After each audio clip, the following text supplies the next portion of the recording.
আসসালামু আলাইকুম। হ্যালো বন্ধুরা, কেমন আছেন আপনারা? আশা করি ভালোই আছেন। আমিও আপনাদের দোয়ায় অনেক ভালো আছি। তো আজকে আমি আপনাদের ধনেপাতা দিয়ে শুকনা মরিচের আলু ভর্তা করা দেখাবো। সঙ্গেই থাকুন। সিদ্ধ তুলে দিলাম।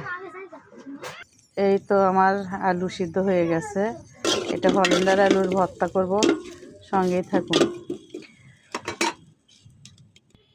এই তো শুকনো মরিচ ভেজে নিব ভর্তার জন্য।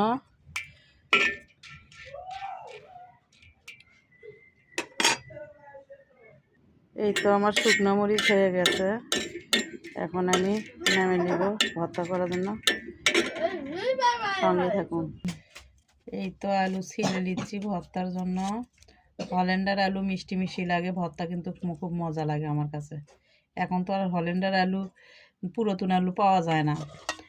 আমি এনে রাখছিলাম, এই দেখেন পুড়ে পুড়ে রান্না করছি। সেজন্য পোড়া আলুর ভর্তা ভালো লাগে। তো এখন তো নতুন আলু পাওয়া যায়, পুরাতন আলু পাওয়া যায় না। এটা আমি এনে থেকে দিয়েছিলাম।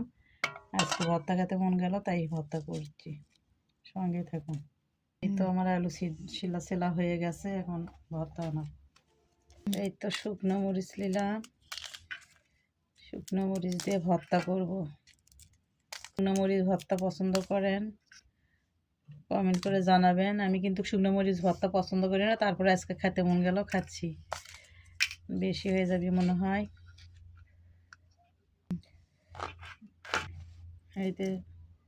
এই যে লবণ দিয়ে মরিচ ঢেলে দিব, করে পেঁয়াজ দিয়ে দিলাম, পেঁয়াজ ঢেলে নিব।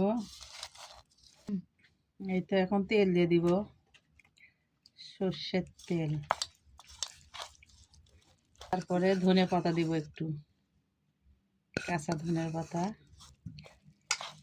আলু ভর্তার মধ্যে। এই তো হয়ে গেছে, ভর্তা করে নেব।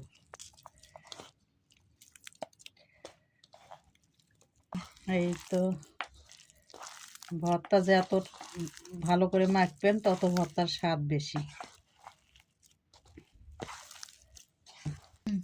এই তো আমার আলু ভর্তা হয়ে গেছে, এখন আমি তুলে নিব।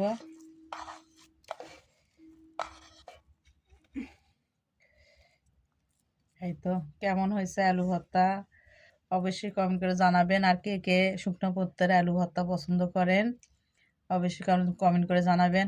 কেননা আলু ভর্তা লাভাররা, আপনারা যদি আলু ভর্তা খেতে চান আমার বাসায় আসেন, দাওয়াত থাকলো। তো ভালো থাকবেন, সুস্থ থাকবেন, দোয়া করবেন আমার জন্য, আপনাদের জন্য দোয়া করি আপনারা ভালো থাকেন। আসসালামু আলাইকুম, খোদা হাফেজ।